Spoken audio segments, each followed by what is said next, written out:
Yes, so now we have aromatic compounds. अभी हम जो चार फंक्शन ग्रुप हमने एलिफेटिक के केस में किया, एलिफेटिक का मतलब क्या है, जो कार्बन के जो चेन में जो कंपाउंड्स हैं उन्हें हम एलिफेटिक कंपाउंड्स कहते हैं। तो अब हम किसके बारे में स्टडी करेंगे, एरोमेटिक कंपाउंड्स के बारे में। स्टूडेंट देखिए, एरोमेटिक का मतलब क्या होता है, जो क्लोज रिंग होते हैं। क्या होते हैं? जो क्लोज रिंग कंपाउंड होते हैं और उसमें ऑल्टरनेट पोजिशन पर बॉन्ड होते हैं। ठीक है, हम इसको ऐसे भी राइट डाउन कर सकते हैं। तो इसका मतलब ये क्या है, बेंजीन है। ठीक है, क्या है, बेंजीन है। अब जो ये क्लोज हमने साइक्लिक कंपाउंड किए थे, साइक्लिक कंपाउंड्स में ऑल्टरनेट पोजीशन पर बॉन्ड नहीं होते। एक बॉन्ड हो सकता है, दो बॉन्ड हो सकते हैं, लेकिन अगर इस टाइप से यहाँ बॉन्ड और तीन बॉन्ड जो है वो फॉर्म है हेक्सेन के अंदर, तो वो क्या बन जाती है, एरोमेटिक रिंग बन जाती है, जिसको हम बेंजीन कहते हैं। ठीक है स्टूडेंट, क्या कहते हैं, बेंजीन कहते हैं। अब देखिए, हम कुछ चार ही फंक्शनल ग्रुप हमने किए थे, उन्हीं से रिलेटेड जो है हम एरोमेटिक कंपाउंड स्टडी करेंगे। आपको इजी रहेगा करना। तो देखिए, अब अगर बेंजीन के ऊपर जो है CH3 ग्रुप लगता है, ठीक है, बेंजीन के ऊपर क्या लगता है, CH3 ग्रुप लगता है, तो हम इसको एक तो मिथाइल बेंजीन कहते हैं। क्या कहते हैं, मिथाइल बेंजीन कहते हैं, या फिर आप इसको टॉलिन कहेंगे।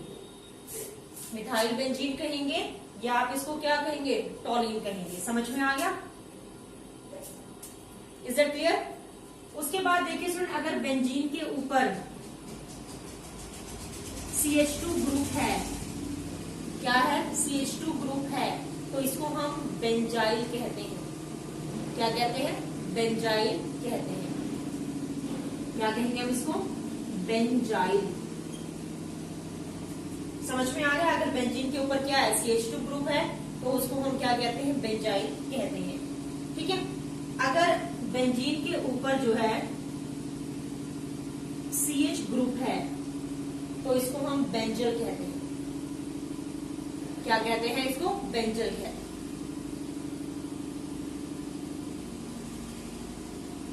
समझ में आ गया? Is that clear? अब देखिए स्टूडेंट, सबसे जो इम्पोर्टेंट जो थिंग होती है, यहाँ पर क्या होता है, एरोमेटिक कंपाउंड जो बेंजीन है उसकी तीन पोजीशन होती हैं। इसको हम ऑर्थो कहते हैं। क्या कहते हैं, ऑर्थो। इसको हम कहते हैं मेटा, और ये हमारे पास होती है पैरा। समझ रहे हैं, ऑर्थो, मेटा, पैरा। और इसी टाइप से ये यहाँ पर क्या होती है, ऑर्थो, ये क्या होगी, मेटा, और ये क्या होगी, पैरा। तीन पोजीशन होती है। ठीक है, समझ रहे हैं, ऑर्थो, मेटा, पैरा। जैसे सपोज कीजिए, अगर मैंने यहाँ पर जो है एक तो CH3 ग्रुप लगा दिया और यहाँ पर क्या लगा दिया, NO2।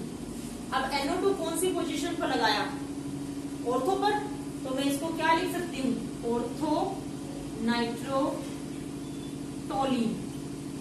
क्या लिख सकती हूँ, ऑर्थो नाइट्रो टोलिन। मैं इसको यहाँ पर राइट डाउन कर सकती हूँ। और आप इसको ये भी लिख सकते हो 1 2 3 4 5 6, आप इसको लिख सकते हो 2 नाइट्रो टोलिन। 2 नाइट्रो टोलिन भी आप इसको राइट डाउन कर सकते हैं। समझ रहे हैं इसमें? क्लियर हो रहा है सबको? अब जैसे देखिए, अब जैसे यहाँ पर हमारे पास Cl है बेंजीन के ऊपर, तो ये क्या बनेगी, क्लोरोबेंजीन। क्या लिखेंगे हम इसको, क्लोरोबेंजीन। अगर बेंजीन के ऊपर Br ग्रुप होगा, तो हम इसको क्या लिखेंगे, ब्रोमोबेंजीन। क्या लिखेंगे, ब्रोमोबेंजीन। अगर बेंजीन के ऊपर जो है फ्लोरीन ग्रुप होगा, तो हम इसको क्या लिखेंगे, फ्लोरोबेंजीन। अगर बेंजीन के ऊपर जो है आयोडीन ग्रुप होगा, तो हम इसको क्या लिखेंगे, आयोडोबेंजीन। समझ में आ गया? अगर बेंजीन के ऊपर क्या ग्रुप होगा, आई ग्रुप होगा, तो हम उसको क्या राइट डाउन करेंगे, आयोडोबेंजीन राइट डाउन करेंगे। समझ में आ गया? अगर बेंजीन के ऊपर NO2 ग्रुप है, बेंजीन के ऊपर क्या है, NO2 ग्रुप है, तो हम उसको क्या कहेंगे, नाइट्रोबेंजीन।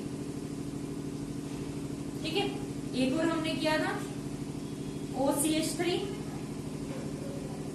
इसको हम या क्या कहेंगे, या तो आप इसको मिथॉक्सी बेंजीन कहेंगे,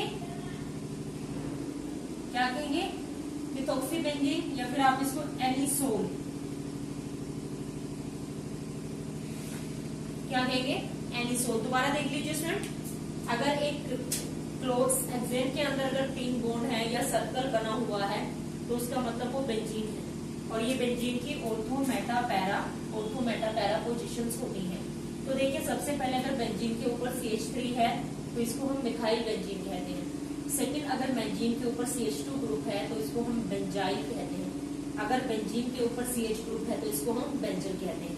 बेंजीन के साथ अगर CH3 और NO2 ग्रुप है तो आप क्या करेंगे, इसको जो है टॉलिन बोलते हैं, तो 2 पे क्या आ जाएगा, नाइट्रोटॉलिन। अगर बेंजीन के ऊपर Cl ग्रुप है तो दैट इज अ क्लोरोबेंजीन। अगर बेंजीन के ऊपर F ग्रुप है तो वो क्या है, फ्लोरोबेंजीन। अगर बेंजीन के ऊपर Br ग्रुप है तो वो क्या है, ब्रोमोबेंजीन। अगर बेंजीन के ऊपर जो है I ग्रुप है तो इसका मतलब वो क्या है, आइडोबेंजीन है। तो स्टूडेंट इसको नोट डाउन कर लीजिए, फिर हम जो 4 फंक्शनल ग्रुप हैं उनके जो है वो करते हैं। ये स्टूडेंट अब देखिए, अगर बेंजीन के साथ OH ग्रुप है, ठीक है, या तो आप इसको हाइड्रोक्सी बेंजीन कहेंगे या फिर आप इसको कहेंगे फिनोल, क्या कहेंगे, फिनोल कहेंगे। ठीक है, आप इसके क्वेश्चन देख लीजिए, इसमें इसके साथ साथ जो डेरिवेटिव्स रहेंगे उसके क्वेश्चन आप यहाँ पर देखें। जैसे हमारे पास ये है फिनोल है, ठीक है, और आपने यहाँ पर OH लगाया, यहाँ पर आपने लगा दिया CH3 और ये CH3, ठीक है। आप क्या करेंगे, यहां से पोजीशन देंगे जहां पर ग्रुप लगा हुआ है 4, 5, 6, ठीक है। तो कौन कौन सी पोजीशन पर ग्रुप लगा हुआ है, 2, 4 और 6। तो आप क्या लिखेंगे, 2, 4, 6 ट्राई मिथाइल, और इसको क्या कहते हैं हम, बेंजीन के ऊपर अगर OH ग्रुप है तो फिनोल कहते हैं, ठीक है। क्या कहते हैं, बेंजीन के ऊपर अगर OH ग्रुप है तो दैट इज अ फिनोल। उसके बाद देखिए, जैसे हमारे पास बेंजीन है, आपने OH है, Cl है, ठीक है, CH3 है और Br ग्रुप है, ठीक है। तो देखिए अब वहीं से पोजीशन स्टार्ट करेंगे, 1, 2, 3, 4, 5 और 6, ठीक है। तो देखिए कौन कौन सी पोजीशन पर, 2 पे Br लगा हुआ है, 4 पे क्लोरीन लगा हुआ है और 5 पे मिथाइल लगा हुआ है। तो पहले ब्रोमो आता है, तो पहले आप क्या लिखेंगे, 2 ब्रोमो, क्या लिखेंगे, 2 ब्रोमो। फिर क्लोरो कहां पर है, 4 पोजीशन पर, 4 क्लोरो। उसके बाद मिथाइल कहां पर है, 5 मिथाइल। उसके बाद बेंजीन के ऊपर OH ग्रुप है तो वो क्या है, फिनोल। समझ में आ गया, तो 2 ब्रोमो, 4 क्लोरो, 5 मिथाइल, फिनोल। उसके बाद नेक्स्ट देखिए स्टूडेंट, हमारे पास आता है बेंजीन के ऊपर अगर CHO है तो ये बन जाता है बेंजल्डिहाइड। क्या बन जाता है, बेंजल्डिहाइड। तो आप इसको लिखेंगे यहां पर बेंजल्डिहाइड, ठीक है। अब इसके साथ भी कोई भी ग्रुप सब्स्टिट्यूट हो सकता है, जैसे सपोज करो यहां पर CHO है और यहां पर हमने CH3 ग्रुप लगा दिया, तो 1, 2, 3, 4 पर क्या है, मिथाइल। आगे क्या लिखेंगे आप, बेंजल्डिहाइड, 4 मिथाइल बेंजल्डिहाइड। अब नेक्स्ट देखिए, आपने यहां पर CHO एल्डिहाइड लगा दिया ग्रुप, और इसके साथ यहां पर Cl लगा दिया, यहां पर भी Cl लगा दिया और ये भी Cl लगा दिया। तो आपके पास क्या नेमिंग होगी इसकी, क्या बनाएंगे आप इसका name, 1, 2, 3, 4, 5, 6, 2, 4, 6, 2, 4, 6 try chloro benzaldehyde, 2, 4, 6 try chloro benzaldehyde यहां पर फॉर्म हो जाएगा। उसके बाद देखिए नेक्स्ट हमारे पास आता है COOH, कार्बोक्सिलिक एसिड। अब बेंजीन के अगर ऊपर कार्बोक्सिलिक एसिड है तो ये क्या बनेगा, बेंजोइक एसिड। क्या कहेंगे हम इसको, बेंजोइक एसिड। अब देखिए अगर बेंजोइक एसिड है हमारे पास, अगर यहाँ पर आप क्लोरीन लगा देते हो या ब्रोमीन समथिंग कुछ भी लगा देते हो, कोई भी ग्रुप लगा हुआ हमारे पास, तो 1 2 3 4, तो क्या बनेगा आपके पास 4 ब्रोमो बेंजोइक एसिड। क्या बनेगा 4 ब्रोमो बेंजोइक एसिड। और ले लीजिए एग्जांपल,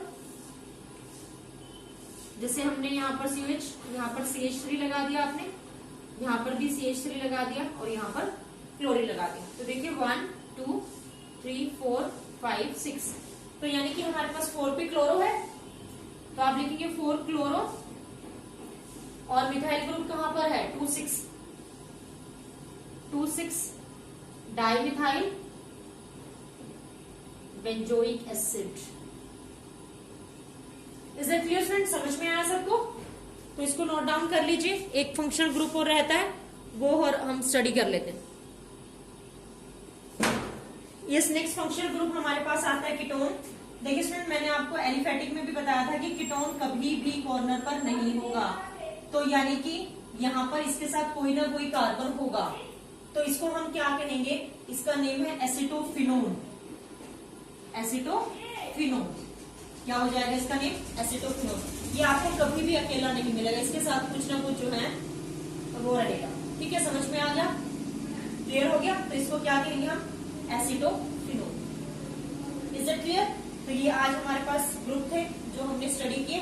उसके बाद हम नेक्स्ट जो है वो नेक्स्ट क्लास में जो है, नेक्स्ट लेक्चर में जो है स्टडी करेंगे। आई थिंक आपको बहुत अच्छे से नॉमेनक्लेचर क्लियर हो गया होगा, एलिफेटिक का भी और एरोमेटिक कंपाउंड्स का। Is it clear sir? इसको नोट डाउन कर लीजिए। Thank you and have a nice day.